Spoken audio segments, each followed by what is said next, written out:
Ici, en France, on nous demande de s'intégrer, d'avoir des diplômes, de travailler. Et malgré tout ça, un matin, tu te retrouves dehors.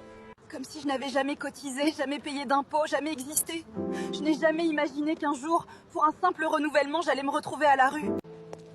Et le pire, c'est que ça devient normal. Voilà ce que la société ne voit pas. Ici. On exige d'elle qu'elle s'intègre, qu'elle soit visible par l'effort.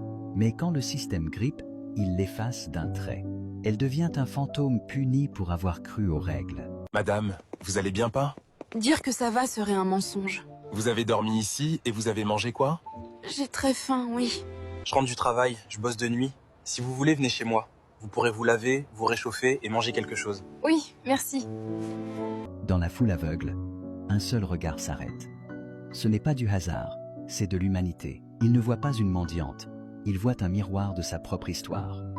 Comment tu t'appelles ça? Aïssatou. Aïssatou, comment tu t'es retrouvée à la rue alors que tu viens d'arriver en France pas? Non, je suis ici depuis des années. J'ai travaillé. J'ai cotisé, je me suis intégrée. Mais le jour où je suis allée renouveler mon titre, ils m'ont dit 2 semaines. J'ai attendu, mais rien n'est jamais venu. Mon patron m'a virée parce que je n'avais plus de documents. Sans salaire, j'ai perdu mon logement. Et du jour au lendemain, je me suis retrouvée dehors. Je suis vraiment désolé. Tu as de la famille ici, quoi? Non, personne. Écoute, tu peux rester ici le temps qu'il faudra. Personne ne mérite de dormir dehors. Merci. C'est mieux que la rue. On fait ce qu'on peut. Demain, on ira voir un avocat. Je n'ai rien pour payer un avocat. T'inquiète pas, je paye. Tu es trop gentil. Je ne sais même pas comment te remercier.